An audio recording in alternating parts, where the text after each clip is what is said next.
Hello, my name is Ashley Barron and I'm an illustrator. Today, I want to show you what I use to create some of the painted textures in my paper collage work. And some of these materials you might have around your house. This is my selection of corrugated cardboard. As you can see, this thicker one here is quite common in packaging, whereas these other two versions are a little more specialized, and I'm pretty sure I bought them at an art store. The effect they give is really quite nice, especially that wavy one. As you can see, it kind of imitates textiles, and I've used it in the past to resemble a ball of yarn. Sponges are another great way to add texture to your paper. Here I have two different types of sea sponge. The tinier, compact one gives a consistent velvety look, while the larger, frothier one is great for resembling things like foliage, grass, and fur. You know when you go to the grocery store and some produce is packaged in plastic mesh bags? Well, these sort of things also work well for adding texture. I tend to use it the most for imitating fish scales. Drawer liners come in a variety of textures that are perfect for printing on paper, thanks to their spongy material. I especially like using this cross-hatched liner for creating organic, abstract surfaces such as water ripples, ground textures like sand, and foliage. Last but not least are these fun textured foam sheets I bought from the dollar store. The pack I found includes straight and wavy lines, as well as polka dots in 3 different sizes. I find them easy to print with and wonderful for adding pattern to clothing or any other kind of fabric you want to depict. So now I'll show you how I use these items to print on paper.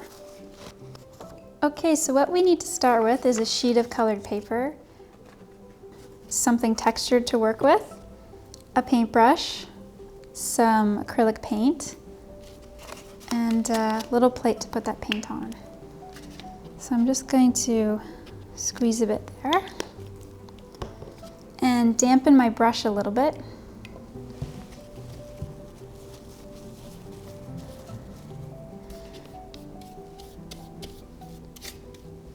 Mix up the paint a bit on the paintbrush, and we're going to apply it to the textured surface.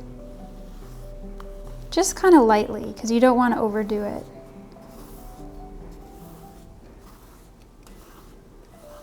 So once you have the full surface that you want to use, covered in paint, we're going to lay it flat on the paper here. And you can either use your hand to press gently, or I have a handy little roller just to do a quick, even pressured roll. And so as you lift it up, there's your wavy pattern. So another little trick is, if you don't want to use a whole sheet of your foam, or you don't need a lot to work with, you can just cut out your foam and apply it in sections. So I'll just kind of show you what this would look like on the sheet. And this I'm just going to press with my hands and lift off gently. And I'll show you this shape here too. These are those dots I was talking about earlier.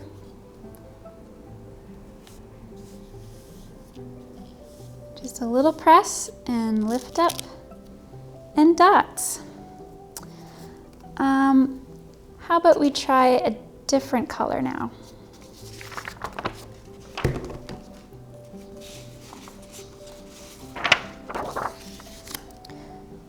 So I'm going to add a little bit of this mint color.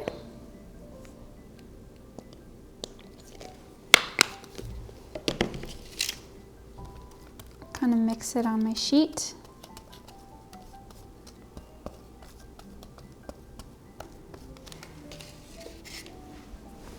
And this time I'm going to use this striped one.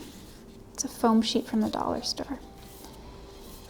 And just apply the paint kind of evenly. Sometimes it's hard because you get globs at the beginning when you go to spread out your paint. But that should be fine. I kind of like when it doesn't look so perfect. Okay, so once that's on to your liking, you're going to press it down again. And one light swoop, and you'll see I have some of these kind of uneven lines.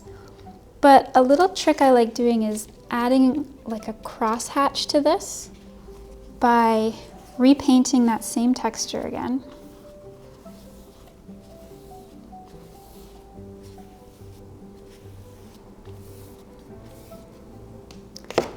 And then going the opposite way.